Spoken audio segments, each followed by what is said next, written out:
오늘은 수요일날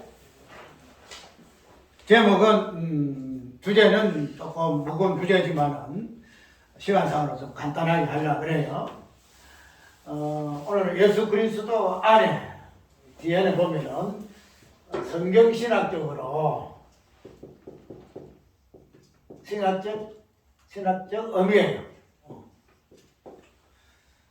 우리의 어떤 설교는 보면은 본문의 어떤 내용의 안에서 나오는 그 신학적인 주제, 특별히 그냥 거기 무슨 신학이에요? 조지 신학이라든지 뭐 교회 신학이라든지 그런 신학에서 떠나서 성경 신학적인 관점에서 언약, 구속사적인 이런 부분에서의 우리가 주제를 찾아보고 있지요. 그래서 하나님의 나라의 요 개념도 우리가 보통 하나님 나라는 우리가 성경의 본문 속에 자연스럽게 우리가 비유적인 부분에서라도 교훈적인 부분에서도 찾아볼 수 있는 그런 개념이잖아요. 근데 그런 부분들을 초림과 재림이라는 그러한 전체적인 그림을 가지고 우리가 그 부분에서 단순하게 초림, 재림이 아니고 이 땅에 있는 하나님 나라가 아니고 창세전에 하나님의 어떤 그 나라의 개념 속에서 그걸 합해가지고 우리가 하나님 나라가 무엇인가, 초림이 무엇인가, 재림이 무엇인가.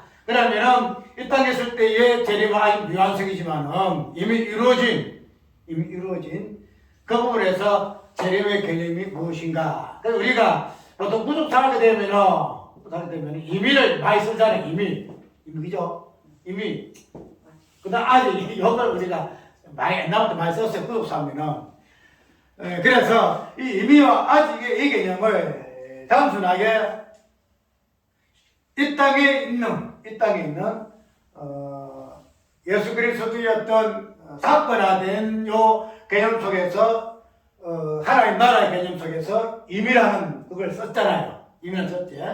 그런데 이러한 임의를 우리가 장세전에 그 하나님 나라의 개념으로 보게 되게 되면은 이 땅에 있는 그 하나님 나라의 그 임의의 어떤 요 부분이 아무 의미가 없잖아. 왜? 장세전에 이미 장세전에 이 땅에 내려오기 전에 하나님 나라의 어떤 개념은 이 땅에 내려오기 전에 이미 성취된 부분이 있기 때문에 그런 부분을 우리가 보게 되면 굳이 이미와 아직 이 개념이 뭐 우리가 구수학적 부분에 좀 문제가 있다. 아직이라는 이 개념이 있어가지고 우리가 이 이미라는 이 성취적인 부분을 저기에는 좀 그렇다 하는 그런 부분이 있을 것 같으면은 그럼 이거를 과감하게 포기하고 어디에서부터 이 부분이 작용한다? 하나님 장사전에 있는 하나님 나라의 개념 속에서 이거는 이미 다 이루어졌거든요. 이미도 있고 뭐 이미도 알아줬고 뭐 성취의 부분은 아직 없어요. 이건 하나님 나라에 아직 없다. 이것도 그게 이미 그냥 완전히 성취된 그 부분에서 하나님 나라를 우리가 찾아볼 수 있기 때문에 우리가 장사전 하나님 나라의 개념 속에 우리가 그 부분을 우리가 잘 못했기 때문에 그걸 이해를 못 받았기 때문에 이 땅에서 하나님 나라에서 이미 아직이라는 요 긴장이라 할까 우리가 요 유대보수라든가 이런 신학적인 그 사람들이 보게 되면은 옛날 우리 이걸 많이 썼어요. 이미와 아직이라는 뜻사적인 관점에서 이걸 많이 썼는데 근데 우리가 장세전에 하나님 나라의 개념 보게 되면은 이 자체가 아무 의미가 없어요. 이미 아직 이거 아무 의미가 없어요. 이 땅에 있는 지금 아직 재림이라는 요 부분에서의 미완성의 사건을 보기 때문에 아직이라는 개념 쓰지. 장사전은 이미 초림과 재림이 다 이루어진 상태에서 하나님 나라이기 때문에 이 자체가 의미가 없다는 거죠. 그래서 그런 부분에서 우리가 성경신학적인 관점에서 찾아봤죠. 우리가 재림 이 부분은 분명히 교회학적으로 고리적으로는 우리가 초림과 재림이 교리적으로 교회학적으로 있잖아요. 신학적으로 있지만 그런 성경신학적인 관점을 보게 되면은 이 부분들이 완성된 개념 속에 충분히 우리가 이해할 수 있는 개념들이다. 초림도 그렇고 재림도 그렇고. 그러면 오늘 그런 부분에서 우리가 하나님의 그 나라, 즉 장세전의 이 개념을 많이 들어요. 장세전에. 그 다음에 장세후. 이렇게 쓰다 보니까 굉장히 번거롭죠. 장세전이 있고 장세후가 있고 그 장세전은 우리가 쉽게 말하도록 첫 창조하기 전에의 그 세계 그 개념을 장세전이 하고 있는데 장세 후는 그 후에 개념을 장세 후라 이렇게 이야기를 하고 있어. 그래서 따로 떨어지게 장세 전, 장세 후 이때 우리 이렇게 이제 우리가 설명해줬잖아요.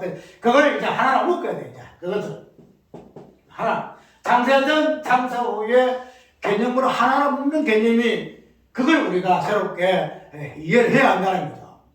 부끄럽게 장세 전, 장세 후의 개념을 따로 장세 전이 있고 장세 후가 있고 하는 이런 개념을 우리는 통틀어서 장세 전도 되고 장세 후도 되고 하는 이 통합된 개념으로 우리가 이 개념을 하나로 묶어야 한다는 거예요. 하나로.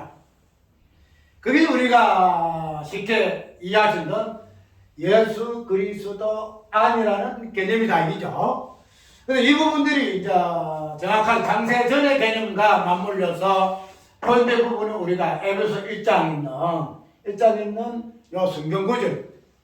아까 우리 이거 읽었죠? 장세 전에 3절에서 4절부터 장세 전에 그래서 안에서 우리를 백가사. 그래서 우리가 선택이라는 요 개념을 쓸 때에 이 부분을 많이 자주 인용하잖아요. 장세 전에 우리가 하나님 앞에 선택을 받았다. 그래서 선택 개념이 장세 후가 아니고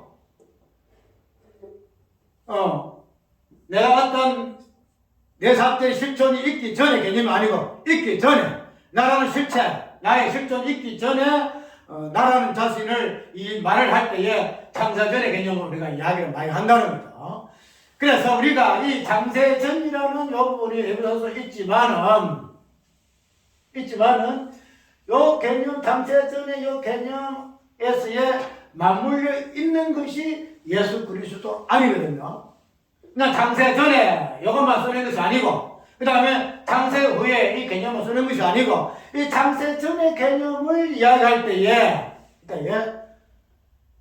예수 그리스도 아니라는 요 표현이 따라왔잖아요. 에베소서에서는.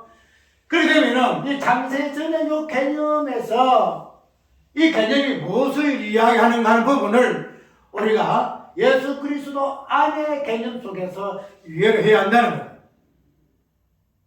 지금 말해서 장세전은 뭐예요? 묵시 개념이죠. 묵시. 이번에 참 시간이 없어요. 시간이. 장세전에는. 그런데 나중에 이 장세 후의 개념이 나오는데 여기서부터 시간이 나오잖아요. 이 부분을 우리는 묵시 개념을 태초에 하나님이 계시니라는 요한복음 1장에 나오잖아요. 태초. 그래서 우리가 보통 영원 태초라 이렇게 이야기하잖아요. 그래서 태초에 하나님이 천지를 이거는 이제 시간 태초, 시간 태초를 이야기한다고요. 시간 태초. 그러면은 우리가 장세 전과 장세 후의 이 개념이 우리가 시간 속에서 장세 전의 개념 속에 장세 전의 개념으로 우리가 예수 그리스도 안으로서 표현되어지고 있는데 이 표현을 우리는 뭐로 이야기한다? 묵시 개념으로 이야기를 한다는 거예요. 묵시 개념으로. 그러면은 장세 전의 이 개념이 우리가 전이라는 개념하고 후라는 이 개념은 종이 한 년 차이예요. 종이 한 년 차이. 지금 말해서 여기에서 1년 많은 요 차이예요. 그렇기 때문에 이 장세전을 이야기하게 될 때는 또 필히 수반하는 개념은 뭐예요? 장세 후의 개념이에요. 장세 후의 개념. 그러니까 장세전을 이야기하게 되면은 장세 후의 개념이 나오게 되지는데 왜 그럴까요? 후전은 서로 상관이 있잖아요. 후에 앞이 전이고 전에 뒤가 후잖아요. 그렇기 때문에 장세 전이라는 말을 쓰게 되면은 장세 후의 개념도 꼭 나와요. 그런데 이런 장세 전의 묵시의 개념이 그리스도 예수 그리스도 안의 개념으로 연결되어 있죠. 이것이 장세 전에 예수 그리스도 안에서 이 논다는 거예요. 그러면 아까 얘기대로 장세 전의 개념은 또 동일하게 장세 후의 개념으로 나가요. 그러면 우리가 예수 그리스도 안의 개념은 장세 전의 개념을 포함하고 있고 또 뭐를 포함하고 있다? 장세 후의 개념도 포함하고 있다. 이렇게 우리는 이해를 한다는 거죠. 그래서 이걸 우리는 다른 말로 요하게 되면은, 다른 말로, 예수 그리스도 안의 말로, 전후, 창세 전과 창세 후의 개념, 다른 말로 하면은, 때의 개념으로 이야기해요, 때. 그래서 예수님들이 공간 보면, 내 때가 이르지 아니했다는 내 때가. 예수님 십자가에 뭐 잡혀 죽여야 되는데, 때가 있다는 게 예수님이.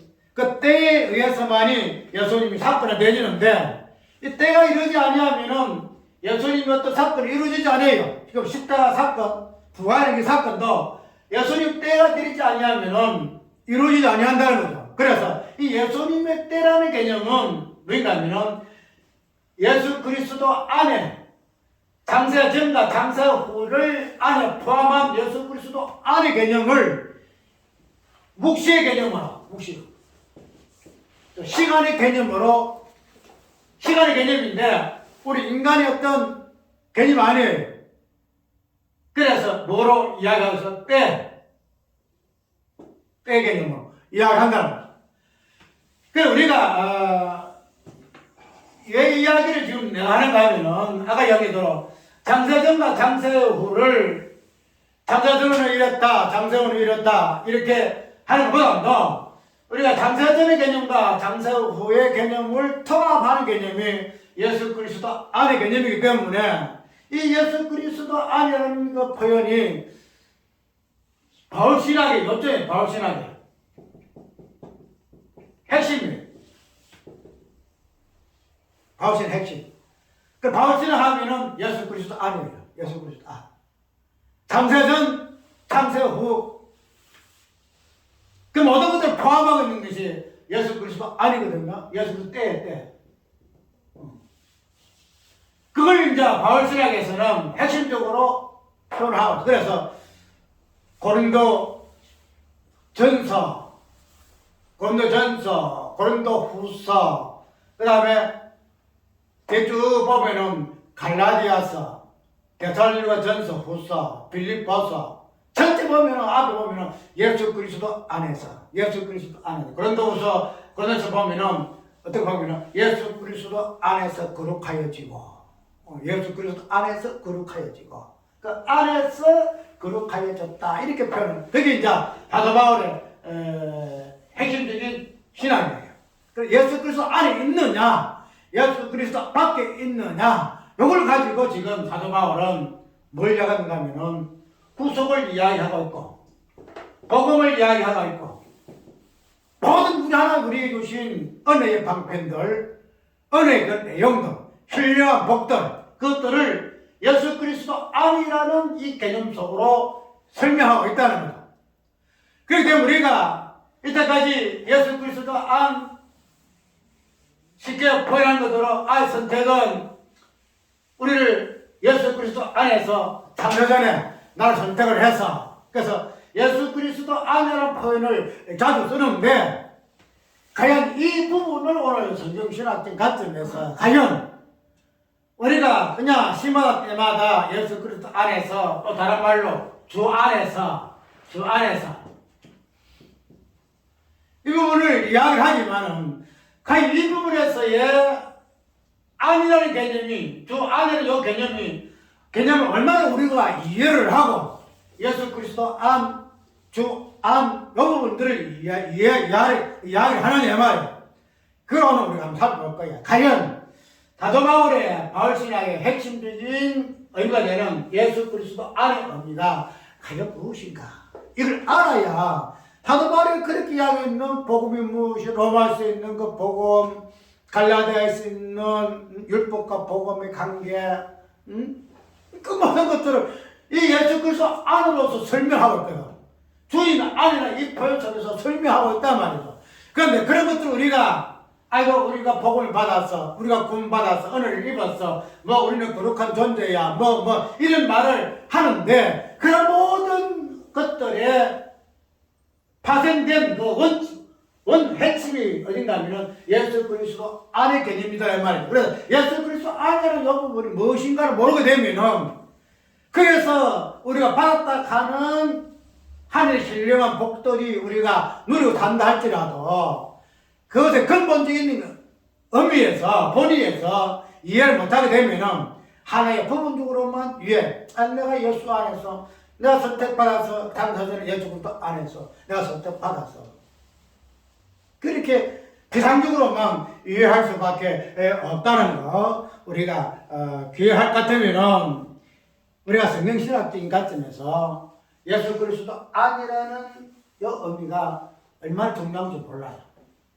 그래서 오늘 그걸 한번 살펴볼까 해요. 다음에 시간에는 예수 그리스도 안에 고린도 후서 1장은 예수 그리스도 안에서는 하나님의 약속이 얼마든지 이해가 된다 하는 이 부분들을 또 살펴볼 것인데, 어쨌든 이 예수 그리스도 그 안에라는 이 부분이 오늘 우리가 비상적으로 저 따라서 아니 되고 이 본의의 의미를 정확하게 알아야 이 안에서 튀어나온 우리가 누리는 구속의 은혜들을 그 본의가 무엇인가, 그 내용이 무엇인가를 충분히 이해할 수 있다는 거예요. 자, 그러면은 우리가 아까 성경의 표현대로 예수 그리스도 안이라는 표현을 쓰는데, 이 안의 개념이 문맥 그대로 예수 그리스도 안이라 이야기하니까 맞아, 우리 예수 그리스도 안에 있어. 겉에 있는 것보다 예수 그리스도 안에 있는 게 더 좋아, 그죠? 겉에 있는 것보다 예수 그리스도 안에 있는 게 좋죠. 예수 그리스도 밖에 있는 것보다. 예수님은 문 두드리는데 우리가 문을 좀 예수님 내 안에 들어오니까 얼마나 좋아. 그래서 안이라는 이 개념을 그냥 그렇게 받아들였어요. 예수 그리스도 안이 좋아, 이렇게 이야기했다는 거죠. 그런데 이 표현을 보게 되면 예수 그리스도 안이라는 이 표현을 쓰기 전에 만약에 에베소서에서의 창세 전에 예수 그리스도로 말미암아 예수로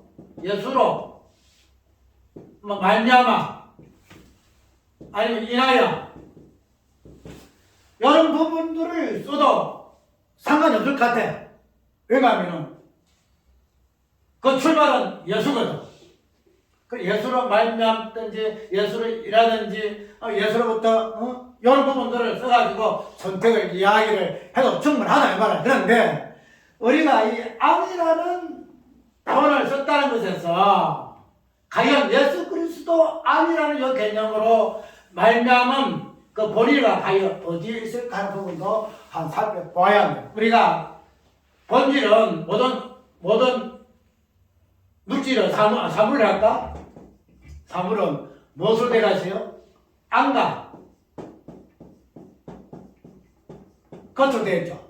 우리 사람도 우리가 속 사람 있고 겉 사람 있잖아요. 그렇게 되면은 안과 겉이 있단 말이죠. 그러면은 우리가 이 안이라는 이 개념 속에서 단순하게 안의 개념이 아니고 이 안이 어디와 연결되어 있어요? 예수 그리스도와 연결되어 있다는 거예요. 예수 그리스도 안, 예수 그리스도 것.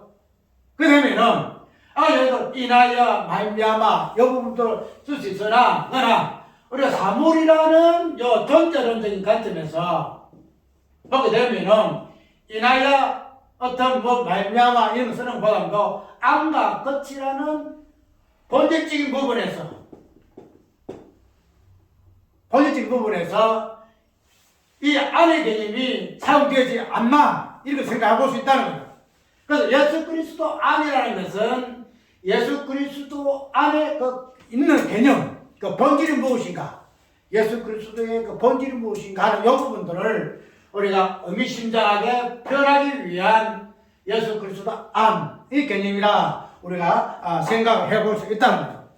그렇게 되면은 우리가 예수 그리스도 안이라는 이 본질적인 이 부분은 우리 항상 본질을 보게 되면은 하나님의 어떤 이 본질을 보죠. 하나님의 본질이 되면은 하나님이라는 이 존재는 성부가 되어 있고 성자가 되어 있잖아요.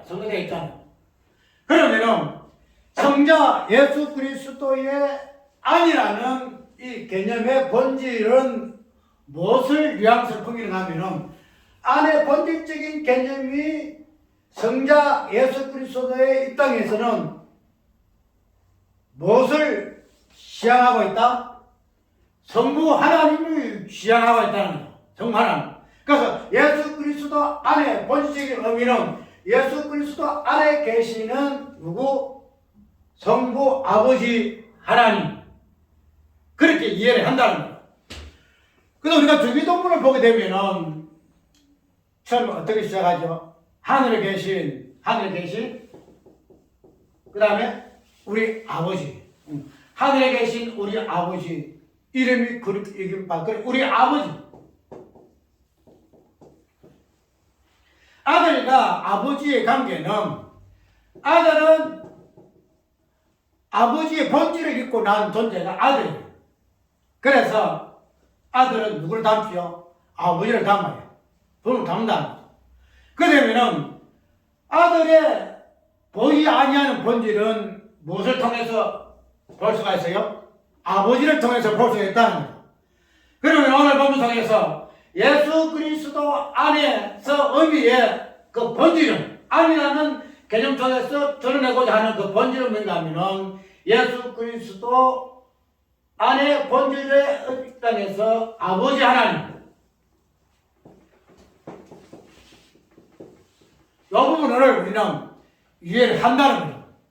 그리고 우리가 이때까지 예수 그리스도 안, 이 부분은 예수 그리스도 연결해서 예수 그리스도 안이라는 요 개념을 생각했잖아요. 근데 우리가 안의 본질적인 개념을 성부와 성자의 관계 속에서 보게 되면은 예수 그리스도 안이 아니고 예수 그리스도 이렇게 나왔으면 예수 그리스도 이런 부분을 이해를 한다. 그런데 오늘 분명히 우리 선택의 이 부분도 예수 그리스도 안에서 창세전에 우리를 선택했다. 이렇게 얘기한다. 그러면은 이 안이라는 이 개념 속에서 우리가 생각할 부분이 뭐인가 하면은 아까 이야기대로 예수 그리스도 안의 그 본질은 과연 무엇일까? 그러면은 다른 거 없어요. 성자 하나님의 어떤 본질은 성부 아버지 하나님의 어떠하심의 그 본질이거든요. 그렇기 때문에 우리는 예수 그리스도 안이라는 요 개념 속에서 단순하게 표현대로 우리가 예수 그리스도 안에서 선택을 받았어 하는 그런 부분으로 우리가 이해하지 말고 예수 그리스도 안에 되시는 성부 아버지 하나님을 통해서 우리는 뭘 했다? 선택을 받았다. 우리가 이렇게 이해를 할 수가 있다는 거예요. 그러면은 이걸 어떻게 이해를 구성하면은 예수 그리스도 안의 본질은 성부 아버지 하나님으로 우리가 이해하는데 이 관계성은 성부 아버지는 내가 쓴 대로 내가 한번 적어볼게요. 성부 하나님 되심은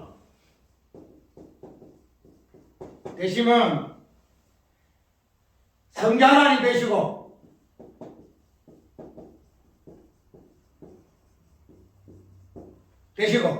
그 다음에 성자 하나님 되심은 성자 하나님 되심은 성부 하나님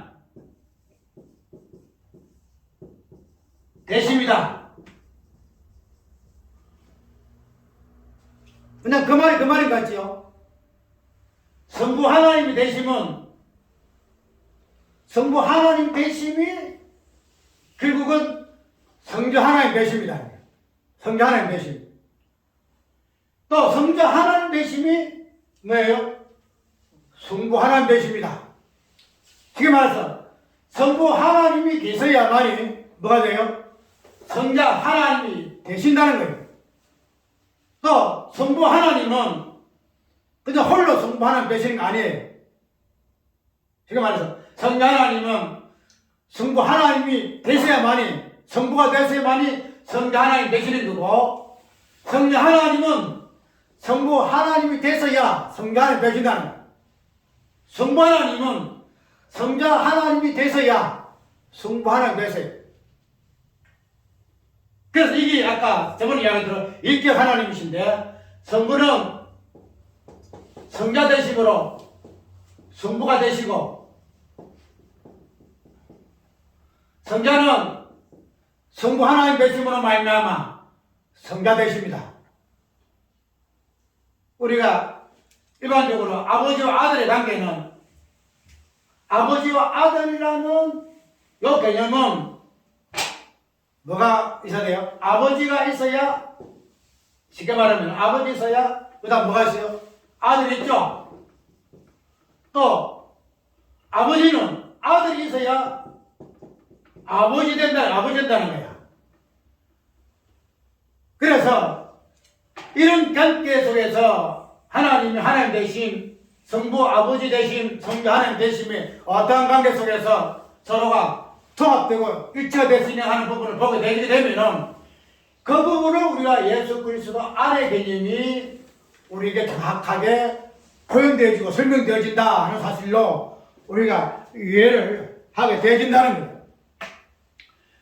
그렇게 되면은 이제 세 번째로 예수 그리스도 안에서의 모든 것은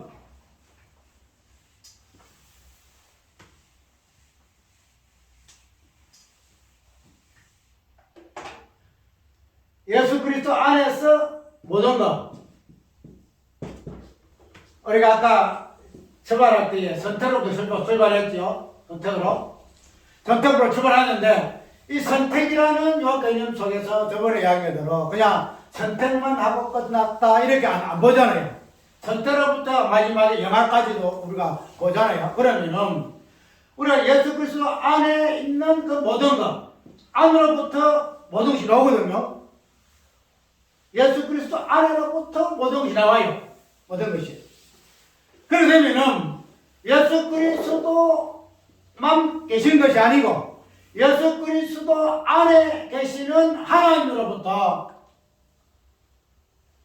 내가 강조점이 뭔가 하면 예수 그리스도 안이라는 이 개념이 무엇을 설명하고 있는가 하는 욕구를 내가 이야기하고자 하는 거예요. 이때까지 그냥 예수 그리스도 안, 주 안, 이렇게 단순하게 예수님 안에 있는 것으로만 장소진 부분에서 이야기했는데, 그런데 우리가 본질 부분에 예수 그리스도 안이라는 요 개념이 무엇을 우리에게 묘사를 하고 있는가 하는 부분을 보게 될 때에, 이 안의 본질적인 개념이 예수 그리스도의 아버지 되시는 성부 하나님이시다, 이렇게 우리는 이해를 한다는 거예요.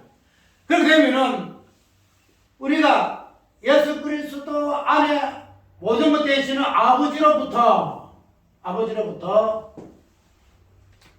나온다. 모든 것이 나온다는 거예요. 모든 것이. 아까 선태로부터 해가지고 쭉 나오고, 그 다음에 고린도후서 1장에 보면은 예수 그리스도 안에서 거룩하여지고, 그러면은 그 안에서 본유되는 하나님께로부터 모든 것이 나오는데,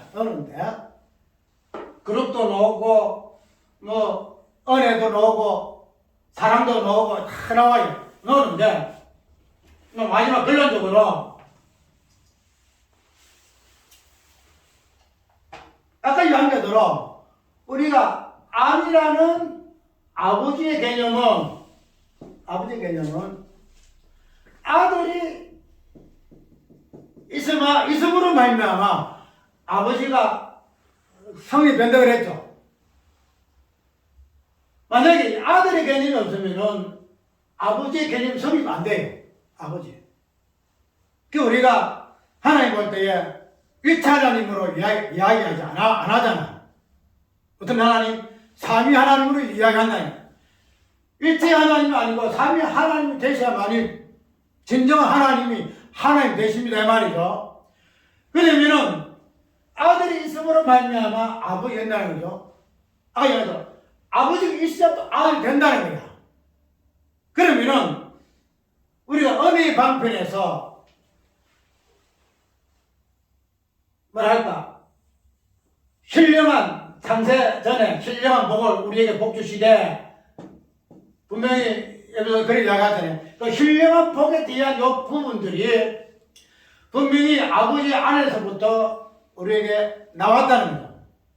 그런데 이 신령한 복이 되기 위해서는 어떻게 해야 된다? 어떻게 해야 될까? 아들의 개념이 형성이 되어져야 해요. 아들의 개념이. 무슨 말인가 하면은, 아들이 개념이 있어야 아버지가 성립된다 그랬죠. 그러면은, 아버지로부터, 아들의 아버지로부터 신령한 복이 우리에게 주어지는데, 우리가 신령한 복을 받다 해가지고, 선택이라는 개념도 우리가 이해를 하잖아요. 내가 선택받았어. 이 신령한 복이야, 분명히. 그런데, 이 신령한 복이 복된 선택이 되기 위해서는, 어떤 개념이 성립되어야 한다? 아들의 개념이 성립이 되어야 한다. 아들의 개념이 성립되어야 한다. 일반적인 비유로서 암과 것, 이 두 개가 나눌 수는 없잖아요. 그죠? 어떤 사물을 이야기할 때 이 부분이 안이 따로 있고 겉이 따로 있고 이렇게 되면은 이 사물을 이룰 수가 없고 존재를 이룰 수가 없어요. 내가 왜 이 감점들만 무슨 말 하는가 하면은 안과 겉은 하나라는 거죠. 지금 안은 성부 하나님을 할 것 같으면은 겉은 성자 하나님의 말이죠. 그래서 이 두 분이 하나로 일치가 되어야 해요. 지금 안의 하나님, 겉의 하나님, 성부 하나님, 성자 하나님 서로가 유기적인 관계예요. 이쪽으로 나누어지고 일체로 되어지는 관계인데 이것이 하나로 통합되기 일체되지 아니하면은 하나님 될 수가 없다 그래가지고 요한복음 11장에 하나 되게 하소서 대제사장 예수님 비유를 이야기했지요. 이 부분을 내가 무엇을 설명하려고 하는가 하면은 어떤 실존적인 부분도 안과 같이 하나가 되어져야만이 그 하나의 실존이 된다. 실존. 안과 같이 하나 안 되면 실존될 수가 없다. 실존될 수가 없어요. 자, 그런적으로 이런 부분이 안과 같이 하나 되어야만이 뭔가 실존이 정확하게 위치가 되어 있다 할 것 같으면은 안에 본질되는 아버지로부터 우리에게 주어진 모든 은혜의 방편들 지금 우리에게 구원을 한다. 구원. 우리가 구원받았다 하는 구원도 우리 입장에서 아들의 입장에서의 아버지였던 부분들로 선택해주는 일치가 되어지는 부분이 있을 때야만이 이 구원이 이루어진다는 거야. 안에 있는 하나님 우리가 구원을 주었는데 이 구원이 이루어지기 위해서는 그때 아들의 어떤 역할이 있어야 한다는 거야. 역할이. 그 역할을 우리는 어디에 살볼 수 있는가 하면은 로마서 보게 되면은 이런 말이 있죠. 로마서에 우리를 아들들 되게 하셨다. 아들 되게 하셨다. 로마서 있죠. 아들 되게 하셨다. 우리가 궁극적으로 지향하는 우리의 형상은 뭔가 하면은 하나님의 형상이고 아들의 형상이에요. 아들의 형상. 아들의 형상이에요. 그러면 우리는 아들의 형상을 이루기 위해서는 우리에게 주신 구원의 모든 것들이 온전하게 하나 되고 온전히 성취된 부분을 우리는 아들의 형상으로 더듬는다 이렇게 이해를 하는데 근데 이 아들의 형상이라는 이 개념 속에서의 형상을 빼고 아들이라는 이 개념이 나온다는 거죠. 예를 들어 구원의 이 실상이 우리에게 실체화되기 위해서는 아들의 어떤 개념이 들어와야만이 이것이 하나님 아버지의 본질에서 접근 이 구원 자체가 정확하게 실체가 된다는 거예요. 그래서 이 아들이 되지 않냐면은 아버지께서 우리에게 주시는 뭐예요? 구원의 모든 신령한 복들이 하나의 허상이 되어버려요. 하나의 허상. 그러면 우리가 지금 요즘 몇 명인가 하면은 예수 그리스도 아니잖아요. 우리 예수 그리스도 안에 있음으로 인해서 우리가 뭐 구원받았다 이렇게 이야기를 한다는 거죠. 그러면은 우리가 이런 것들이 실상이 되기 위해서 신앙생활 하잖아요. 신앙생활 하면서 우리가 다양하게 신앙 행위를 하잖아요. 교회 생활도 하게 되고 말씀의 교훈에 따라서 우리가 살잖아요. 그러면은 그런 모든 부분에서 그런 것들이 실상이 되기 위해서는 우리의 존재가 뭐가 되지 한다? 이런 실상은 어디에서부터?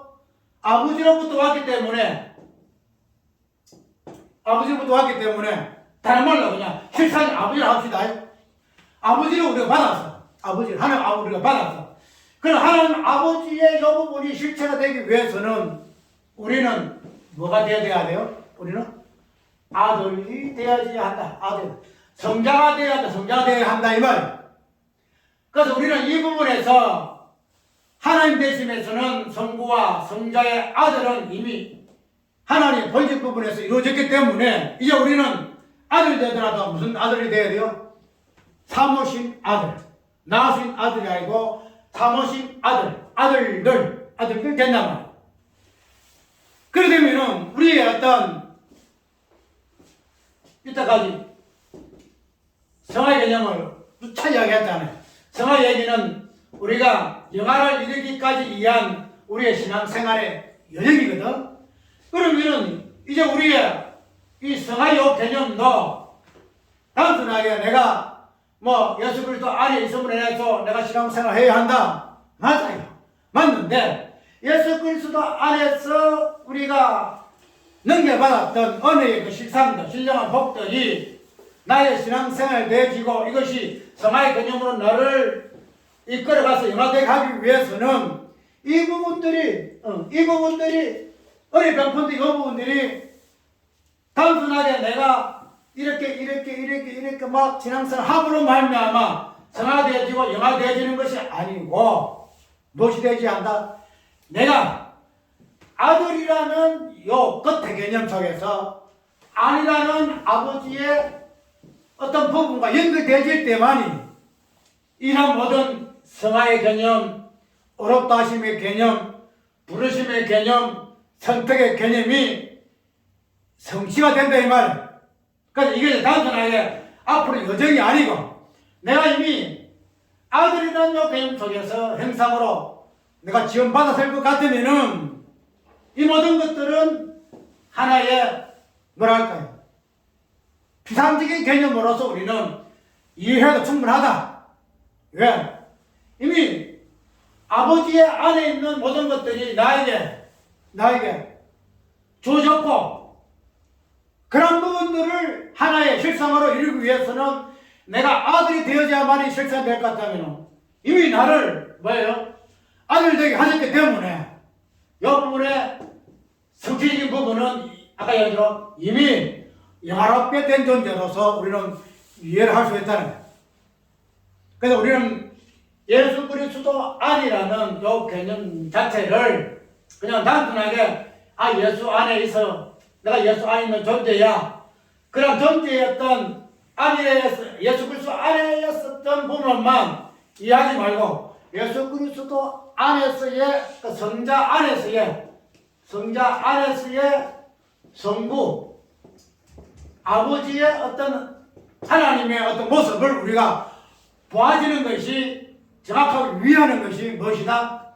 예수 그리스도 안의 개념을 위하는 성경신학적인 위해라는 사실로 우리가 위해야 한다는 단순하게 사도 바울신학의 핵심적인 부분에서 예수 그리스도 안에 주 안에서 이 부분만 우리가 누차 익숙하게 들었기 때문에 아무 생각 없이 예수 그리스도 안에 이야기하고 있지만 예수 그리스도 안에 어떤 개념, 안의 개념의 본질적인 부분은 성부 하나님을 의미하는 것이다. 그래서 그로부터 성경 보면 아버지 하나님으로부터 모든 내려온다 그러거든. 그로부터 모든 것이 내려온다. 그런 부분은 성부와 성자의 아버지 되심과 아들 되심은 서로가 아들 되어야 성부와 아버지가 되시고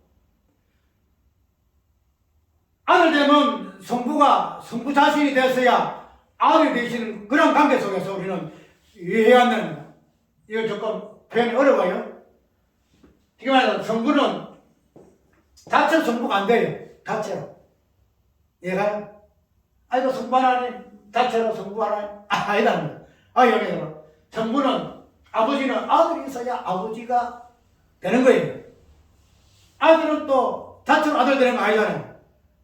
두 사람이 아들이다. 그러면 아버지가 누굴 일단 나오잖아. 아버지 누굴 마찬가지로 성부와 성자는 단독적으로 성부가 되시는 것도 아니고 단독적으로 성자가 되는 것이 아니다. 이 부분은 서로가 유기적인 관계다. 성자가 있어야 성부가 되고 성부가 있어야 성자가 되어진다. 그러면은 성부 하나님의 모든 신령한 복들도 성자 하나님이나 형상이 입어야만이 우리가 구원의 복이라는 이 부분도 실체가 된다는 거예요. 그게 안 되면은 우리가 구원받았다 하는 이 구원도 하나의 허상이 될 수밖에 없다. 왜? 아까 얘기대로 성부는 성자의 어떤 개념 속에서만 성부가 될 수 있기 때문에 성부는 아까 말도 아니고 모든 것이거든요. 모든 것 하늘 신령은 보이거든요. 이 성부가 다 나를 와요.